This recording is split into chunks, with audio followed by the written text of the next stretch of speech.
And you've just heard Black Dog by Jill Lorean, and I'm delighted to be joined by Jill now. Hello, Jill. Hello, how are you, Ali? I'm well, thank you. So it's Black Dog is taken from the album This Rock, which is just out. How does that feel?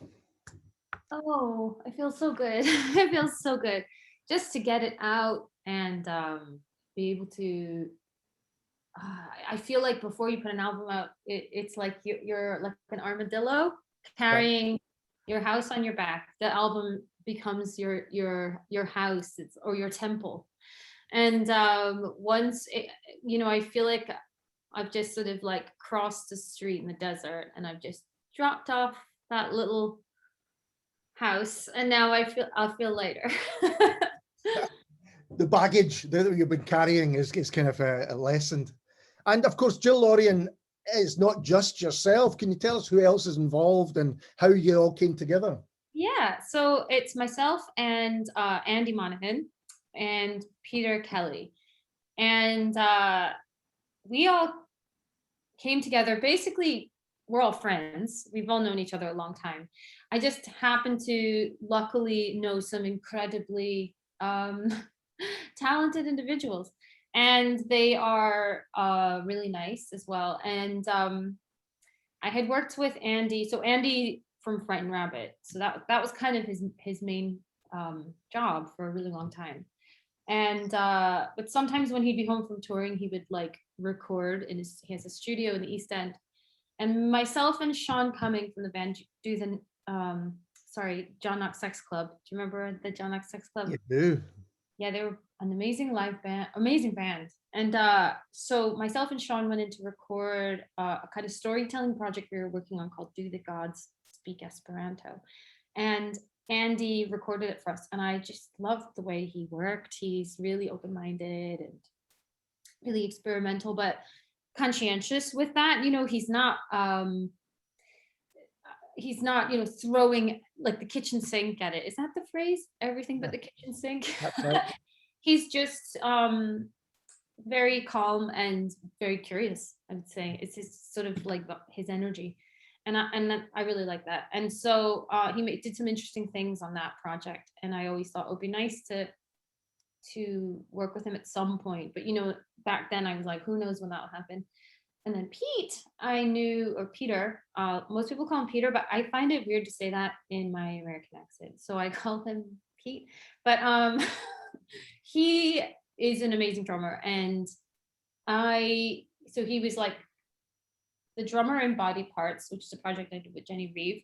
And then also I got to know him better doing this kind of like left field dance project with like contemporary dancers that we did like 4 or 5 years ago, called Brew Band. And we were sort of given free rein to just create music together. And it was myself, him, and Graham Smiley, the bass player in Arab Strap. Yep. Again, I seem to somehow luckily find myself in the same room as incredibly talented musicians all the time. And so we just got to make music together, and I saw Pete's drumming, and it was just phenomenal. Like, it's so emotional, like, but not overly decadent, or he knows how, like, he gets quite free and loose, but he knows how to rein that in as well. And I just found him, like Andy, quite conscientious, but also kind of emotionally driven, which I thought really suited the type of music I was starting to think about and write. That was becoming the kind of Jill Lorean moniker, if you will. And so yeah, the three of us just sort of came together and tried to bash out some ideas that I kind of brought in my imaginary suitcase. And I just said to them, just do whatever you want to do. Like, I don't care. I just want, like, what feels right. Don't do what you think is right. Or I guess, like, try not to have too many parameters, if you will. Mm-hmm. So that's kind of what we did, and it worked really well. I think the three of us worked together nicely, and me and Andy also do a bit more work behind the scenes on production and stuff. And it's just a really lovely atmosphere, really lovely working energy. And I was so excited to get a little bit of funding from Creative Scotland to do this rock. So we were able to actually just justify taking time out of our otherwise busy lives to go and do that. So.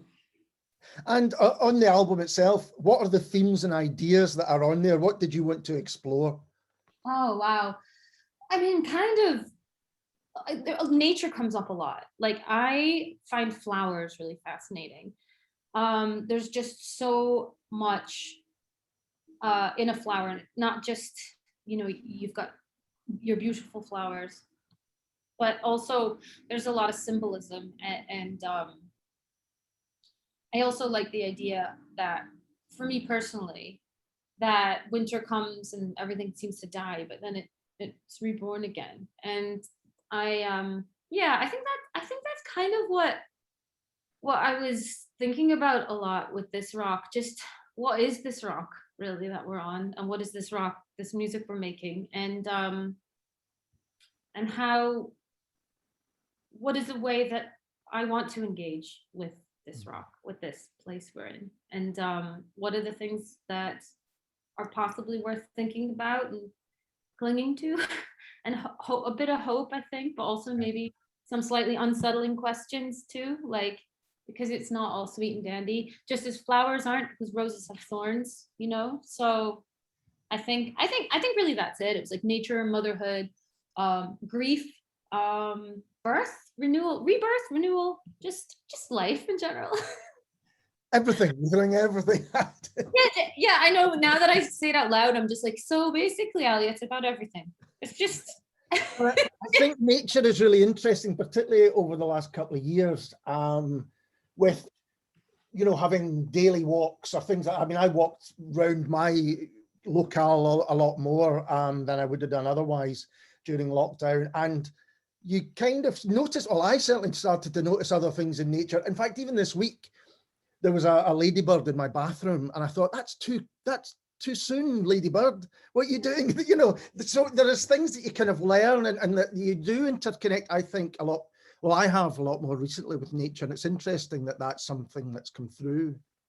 Yes, same. I mean, I definitely spent more time stopping to look at like a worm. I know it's so silly, and it's so childish too, but actually I think that's another thing about this album and Jill Lorean in general. I have a daughter who's of an age where she's asking these really fascinating questions. Some have simple answers, but some don't. Like, some are, why is the moon pink? Some are, why do we have war? And you just go, woo! And it's forcing me to think about things differently, and sort of like realize that I didn't actually stop to think. I guess in adulthood, maybe, I don't know, maybe if it's like a survival strategy, but we repress a lot of the questions we ask as children. Yeah. And it's been nice engaging with those questions again. And then also in lockdown, like yourself, just going on walks, looking at the ladybirds, wondering why they have spots on their back. The kinds of questions you see in children's books, but that really, I think, adults, we could reconnect a little bit more. I think it would be helpful for us to do that, Definitely. I mean, we never really got the answers either. We just stopped asking the questions as other questions kind of go through. But it is absolutely interesting to look back on these things and have a more inquisitive kind of mind about them. Yeah, absolutely. I mean, where it's a luxury, like, don't get me wrong, there's other things that cross my mind daily that I can't suppress, that I'd like to suppress, like, how are we going to pay our fuel bills, and and where's my next job coming from, and are we going to make it through the winter? Like, there's those kind of very existent, like, real questions about existence, and that. But then beyond that, there's the more philosophical or poetic questions that I think, for me, is where the art lives in that, because there's like having your bread, but there's having your roses too, like that famous old, I think it's a trade union song, bread and roses. Mm-hmm. And I think it's important. So to me anyway, and to you, I know, because you hold the torch for music in this city and in Scotland. So oh, thank you. But it is very important. Absolutely. It's the stuff that I find, yes, you've got all that necessary and immediate, but then you've got this other stuff as well, which hopefully there's a bit of balance there as well, and you can, you don't ignore one for the other. Absolutely. So you've been making music for a while now with different bands and projects. You mentioned a couple already. How has making and releasing music changed over the years? Gosh, so much. For me, I mean, I know that everyone's situation is different, but when I was in Sparrow in the workshop, we were very lucky because we kind of came about right on the cusp of the change. So we actually wasn't big, but we got an advance, a number of advances, an advance for album 1, album 2, publishing deal. And it was kind of outrageous in a way. We were just like 3 random people who, we didn't have any kind of connections at all, but we had a MySpace page and it got A&R hunted, because in those days that's what would happen. And it happened very quickly. I can't really put my finger on one event, but it was just like suddenly we went from being 3 people in a room who had a gig at the Rio in the West End. Yeah. And then suddenly to being on stage in Glastonbury, BBC, the BBC introducing stage. And then things just sort of rapidly went from there with that band. And so I would say, like, I don't know that that kind of opportunity exists for younger musicians now. Sadly, I feel like whenever I complain about the darker aspects of the industry and our own experiences within it, I'm also grateful that I was able to experience a lot of brilliant things because of having a label, because of having that financial support from the label, like tour support. That doesn't exist anymore, and I do find it's just so much harder for musicians now. And if you do a tour, you're taking a massive risk. Like, it's a strange conundrum, because people say, oh, but you have to gig now as a musician to make ends meet, but also gigging can actually be exceptionally expensive if you're not careful. Even if you are careful, it's exceptionally expensive. So it's a massive risk. And I don't know if the public I know that people are aware that it's tough, but I don't know the degree to which folk realize how tough it is for musicians. And I think now my way of coping with it is by seeing, like, say, Jill Lorean as something that I do, but I don't expect to earn money from it, and I earn my money elsewhere, because I don't want, I mean, I wouldn't want to see it like, in terms of, let's get rich off this project, but just in terms of like trying to make ends meet, you can no longer. I think I'm going on and on, but what I mean to say is, once upon a time, you could maybe just have your band, and then that would be your sole income.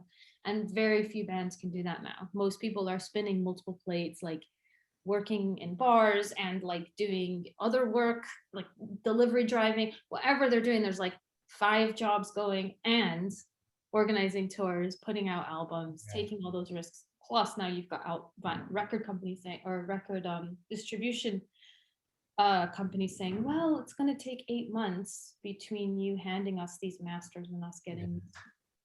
So it's, that part of it's a little tough. And is that the kind of things you have to consider? For instance, if you're going to play gigs with this album, I don't know what your plans are for it, but perhaps previously you might say we're going to do a full tour, where now it seems people are more likely to maybe do a gig here or a gig there or that kind of thing. Yeah, I think probably a gig here and a gig there is more likely what we would do, because we're not really in a position. I don't know how many people would come to a Jill Lorean gig, and obviously, like, nobody ever really knows how many folk are going to turn up at those shows, but sometimes you can get a sense of what's happening. And also, since lockdown and with COVID, it's even harder to gauge that. So I think if a small tour came up and it felt like it wasn't going to put people in a hole financially, then I would say let's do it. But otherwise, I think you just have to be a little more pragmatic, which isn't a very rock and roll word. I guess not, but I think you're probably right. And I think it's not just in music. I've been talking to writers and publishers recently, and a lot of publishers now, going back to your idea of being, you know, discovered on MySpace. Now, you know, they're not taking unsolicited manuscripts for books. They have to come through an agent, or they have to, you know, there has to be a way of doing it. So the idea that someone will find this kind of hidden gem just on a pile of things, just as maybe with music as well. I don't know if you know, record labels are open to people just sending, like, you know, they used to talk about John Peel would just get cassettes and CDs in, and him and his producer would just work through them. I don't know how much that still happens. I know, and I must admit that part of it's also a little bit sad. I mean, there are definitely like people putting out mixed clouds now that, you know, are kind of cool. I like sometimes listening to people's mixed clouds because there'll be music I've never heard on them. But yeah, like that idea of, I feel as though like what you're saying is so right. Like there doesn't seem to be the same amount of risk taking and just finding these little hidden gems, which is unfortunate because there's so many wonderful things. Or like, even if there is a hidden gem that does get found, a label that's willing to take on that, take them on and go, well, you know, you have what, a very small amount of followers, you're unknown, but we like you, we're gonna work with you. And that's like definitely a big change, that it doesn't happen as much. Yeah, that other question about what's your social media presence and all, you know, that comes along, which just seems, you know, I can see the reason for it, but it does seem a kind of shame that there are these other boxes that need to be ticked apart from writing great songs and playing great music. Yeah, I mean, I've heard it said, I don't know if it's true, and I feel as though I don't really engage with that aspect of the industry. Probably some too old, but I don't know.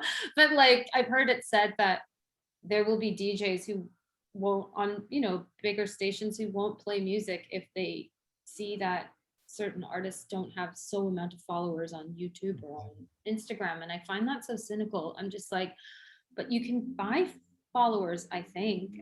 I've also heard that be said. Yeah, I've heard about that. I don't know how you do it, and it sounds weird, but absolutely. So you're going to be launching the album fairly soon? Yes, going to launch it into the world at Hug and Pint on May 28th. So it should be a fun gig. We're going to have like Ravello. Yeah. I need to ask him how it's pronounced. But I think it's, do you know how it's I think it's Ravlo. I think that because I had her on the radio show earlier as an artist of the week, and if it isn't that, I apologize, Kim, because I said it wrong, but I think that's it. Okay, well, Kim, if you're listening, can you clarify that for us, please? So Ravlo and Ali Shasha, she's really unique musician, and I think it'll be really lovely, eclectic evening of brilliant musicians that I love, and yeah, and then we'll play, and we'll try and make it really fun. So it sounds like been a great night. Jill, thank you so much for taking the time to talk to me. I really do appreciate it. Thanks for having me. And this is Jill Lorean and Mothers.